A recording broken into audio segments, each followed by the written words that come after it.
Xoş gördük bir də hörmətli izləyicilər. Bugünkü videomuzda biz sizə Türkmənistan müqaviləsinin bağlandığı andan etibarən Cümhuriyyət tarixi daxil olmaqla Azərbaycanın şimalında baş vermiş inzibati siyasi dəyişiklikləri diqqətə çatdırılmağa çalışacaq. Siz bilirsiniz ki, Rusiya 19-cu əsrin başlanğıcında, yəni 1801-ci ildən etibarən Azərbaycan torpaqlarını təcavüz etməyə başladı.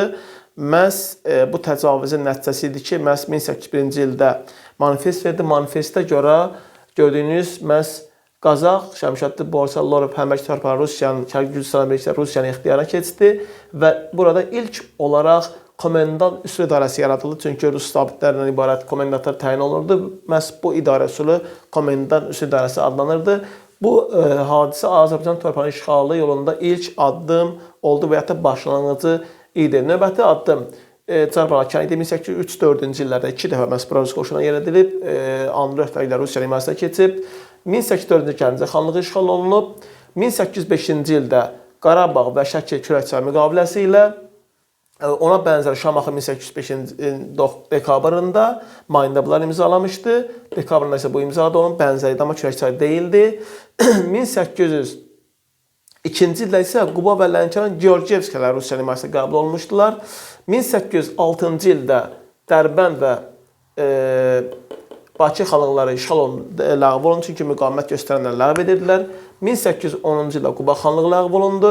1819-cu ildə Şəki xanlığı, 20-də Şamaxı xanlığı, 22-də Qarabağ xanlığı, 26-da Lənkəran, sonda isə Türkmənçay sülhü ilə ələ keçirdiyi İrəvan və Naxçıvan xanlıqlarını isə 1828-ci ildə Çar Rusiyası ləğv etdi və bunların yerində erməni idarəsi və erməni vilayəti yaratdı. Bir də xatırladaq ki, və yaxud da qeyd edək ki, 1828 mart, 1919 mart tarixlərində Naxçıvan isə oxşar ola bilər ki, erməni inzibati idarəçiliyinin məhz və yaxud da ermənilərdən ibarət olan inzibati bir bölgünün burada yaradılması məhz Naxçıvan tarixində oxşar ola bilər ki, 1828 mart, 1919 mart tarixləri üçün oxşar cəhət ola bilər. 28-də Ruslar yaratmışdı, 19 martda isə İngilislər, məhz ermənilər dəstək verərək bunu yaratmışdılar.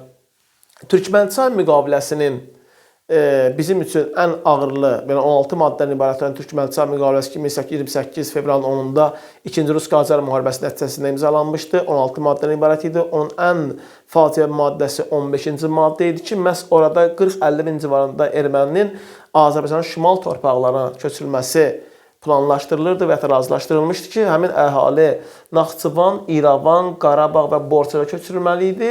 Amma Naxçıvanda əhalinin ciddi müqaviməti ermənilərlə kütləvi məskunlaşması imkan vermədi. Digər müqavilə isə 1828-29 Rusiya-Osmanlı müharibəsi nəticəsində bağlanmış Ədirnə sülhünə görə də məhz ermənilərin 90 min erməninin Azərbaycana köçürülməsi nəzərdə tutulmuş ki, nəzərə alaq ki, həmin dövrdə Azərbaycanın şimalında 1 milyon əhali yaşayırdı. 140 min təxminən erməninin xüsusi yerlərə köçürülməsi məhz əhalinin həmin bölgə etnik tərkibini dəyişməsinə gətirib çıxaracaqdı. Ümumiyyətlə, Ruslar köçürülmə siyasəti 3 mərhələdən ibarətdir.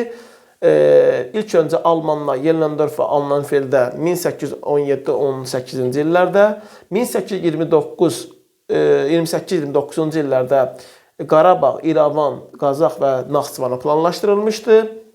Ermənilər köçürülməsi 1830-cu il 20 oktyabr Çarın fərmanına əsasən isə Nikolayın fərmanına əsasən Qarabağ, Şirvan və Lənkəran isə Rusların köçürülməsi həyata keçirildi. Yəni kütləvi köçürülmə və yaxud da məskunlaşdırılma. Burada Çarın əsas məqsədi Osmanlı ilə Müsəlman Şərqi arasında xristian bufer zonası yaratmaq, bölgənin xam mal resurslarını mənimsəmək və özünə etnik yaratmaq və sair məqsədləri güdürdü. Azərbaycan əraziləri işğal olunandan sonra bilirsiniz ki, Rus zabitləri, komendant olan Rus zabitlərdən ibarət rəhbər təyin olundu. Məhz onların idarə etdiyi idarəçi komendantlıq adlanırdı və Ruslar Azərbaycanı işğal edəndən sonra ilk öncə Qazax, Borsa, Şəmşəddən ibarət distansiyalar, Çar Balakən və Gəncə Yezavotpol adlanırdı. 1860-a qədər isə Zaqatala, Çar Balakən adlanıb. Məhz bunlar dairə adlanırdılar. Qarabağ, Şəki, Quba, Dərbənd, Şamaxı, Bakı, Lənkəran isə əyalətlərdən ibarət idi. Dedi ki, Naxçıvan və İrəvan xanlıqları isə 1828-1841-ə qədər isə Erməni vilayəti adlanan inzibati bölgünün tərkibində olmuşdular. İlk öncə eyni zamanda bilirsiniz ki, Yelizavetpol və Carbalakən və bu iki dairə, yəni Yelizavetpol və Carbalakən dairəsi və Qazax Şəmşədi Borsal distansiyaları Gürcü İmeretiya quberniyasının tərkibində idi 1841-ə qədər. Şəki, Şamaxı, Lənkəran və Qarabağ mərkəzi Şuşa olan müsəlman əyalətliyi rəisliyinin tərkibində idi, mərkəzi Şuşa olmaqla, yəni işğaldan 1841-ə qədər. Quba, Bakı, Dərbənd isə mərkəzi Dərbənd olan hərbi dairə rəisliyinə tabe idilər. 1830-cu ildə Çar Balakəndə, 1831-ci il Lənkəranda, 1837-38 Qubada və 1838-də Şəkidə müstəmləkə zülmünə qarşı baş vermiş üsyanlar yatırılsa da nəticəsiz qalmadı. Bu tarixdən Məzdəkilər, Xürrəmilər, Jaklar, Oattayler və Sipahilər, Taypilər üsyanlar cəhət ki, məğlub olsa da nəticəsiz qalmayıblar. Bu üsyanlarda məğlub olsa da Çar hökuməti bu cür idarə sisteminin onlara uğur gətirməyəcəyini anlayaraq idarə sistemi müəyyən dəyişiklik etməyə məcbur oldu ki, ilk öncə 1840-cı 10 aprelində fərman verdi. 41-ci yanvarın 1-də qüvvəyə minən qanunla və ya fərmanla inzibati məhkəmə sistemində dəyişiklik etdi. Məhkəmə sistemində bilirsiniz ki, Ümumrusiya qanunlar əsasında quberniya, vilayət və qəza məhkəmələri yaradıldı. Şəriət məhkəmələri məhdud səlahiyyətlərlə saxlanılırdı. Əvvəllər mülki cinayətlər ki, hərbi məhkəmədə baxılırdı. Artıq hərbi məhkəmədə mülki cinayətlərin baxılması qaydası ləğv olunurdu. İnzibati bölgə gəldikdə isə bilirsiniz ki, 41-ci ildə Azərbaycan torpaqları iki inzibati bölgəyə bölünürdü. Yenə də, yəni əvvəllər Qazax, Borçalı, Şəmşəddil və Yelizavetpol, Çar Balakənin olduğu Tiflis quberniyası tərkibində qalırdı. Qarabağ, Şəki, Quba, Dərbənd, Şamaxı, Bakı, Lənkəran isə Xəzər vilayəti, mərkəzi Şamaxı olan Xəzər vilayətinin tərkibinə verilirdi. 1846-cı ildə isə, həmçinin qeyd edək ki, 41-də bunlar da ləğv olunub, məhz qəzalara çevrilmişdi. Bilirsiniz ki, istər əyalətlər, istər dairələr, istər distansiyalar mahallara bölünürdü. Əyalət, dairə, distansiyalar Rus zabitləri komendant idarə edirdi. Komendantları baş hakim təyin edirdi. Komendantlar da yəni dairə, distansiya, əyalətlərin bölündüyü mahallara rəhbərlik etmək üçün və idarə etmək üçün yerli bəylərdən naiblər təyin edirdi.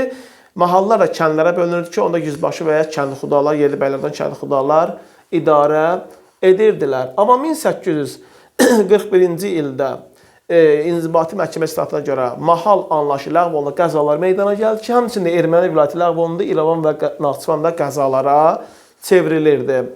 1841-ci ildə dedi ki, yenə bu ərazilər, yəni Şəki çıxma şəhəti, Azərbaycan şimal-qərbi və həmçinin Naxçıvan və İrəvan qəzaları verilirdi.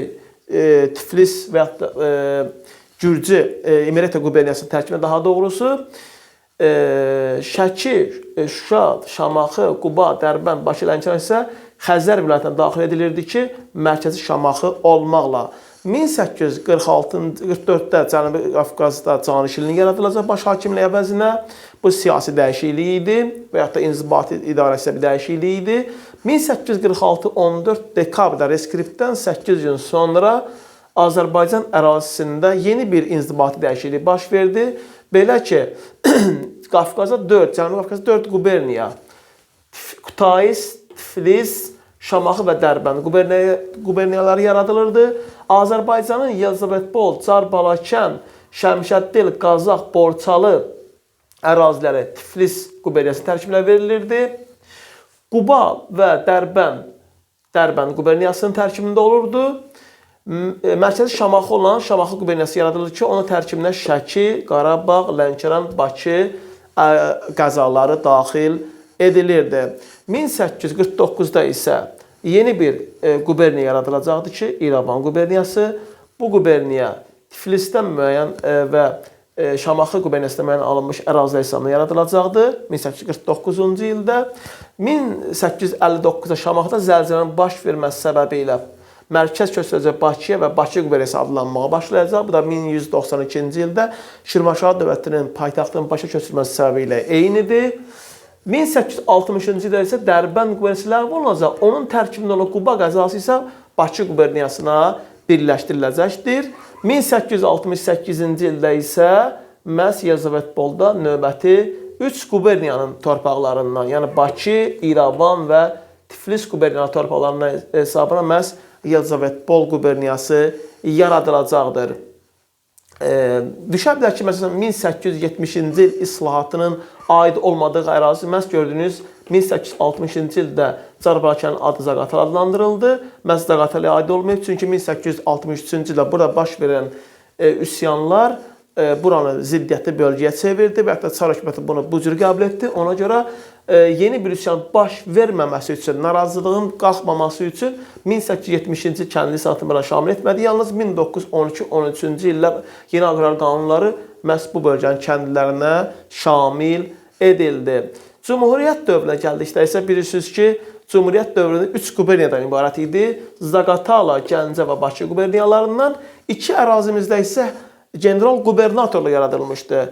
Qarabağda və Naxçıvanda. Çünki bunlar ermənilərlə silahlı münaqişə bölgəsi olduğu üçün və ya da mübahisə ərazi olduğu üçün məhz Cavanşir, Cəbrayıl, Zəngəzur və Şuşa qəzalarından ibarət Qarabağ general qubernatorluğu, Şərur Dərələyəz və digər ərazilərdən ibarət olan isə Naxçıvan general qubernatorluğu yaradılmışdır. Deməli, bəzən testlərə xəritə üzərində sual sala bilərlər ki, məsələn, 1918-ci il Bakıda, 1919-cu ilin avqustunda Lənkəran tarix üçün oxşar ola bilər ki, Sovet idarə sistemlərinin və ya Sovet hakimiyyətinin süquta uğradılması. Yəni 1918-in iyun 31-də Bakı Xalq Komissarları Soveti süquta uğradıldı və yəni təzyiqə dözməyərək, Afqan İslam ordusunun təzyiqə dözməyərək istefa verdi və yaxud da süquta uğradı. 1919-un avqustunda da Həbib bəy Səlimovun generalımızın rəhbərliyi altında məhz Lənkəranda, Muğamda qurulmuş Qondarma Muğam Sovet Respublikası süquta uğradıldı. Məhz bu ərazilər üçün oxşar cəhət ki, Sovet hakimiyyətinin süquta uğradılması. 1919-cu ildə Cumhuriyyətin tam olaraq idarəçisi bərpa etdiyi ərazilər Qarabağın dağlıq hissəsi 1919 avqustunda, Naxçıvan general qubernatoru 1919 fevraldan yaradıldısa da avqustda tam olaraq öz vəzifəsini icra etməyə başladı, yəni təmin edə bildi. Bir də Lənkəranda məhz 19 avqustunda Cumhuriyyət 3 ərazisində nəzarəti tam bərpa edə bildi. Bir də deyirik Lənkəran, Qarabağ və Naxçıvanda 1919 avqustunda Cumhuriyyət öz ərazisi tam, yəni idarəsi tam olaraq bu ərazilərdə bərpa edə bildi, yəni suverenliyi təmin edə bildi.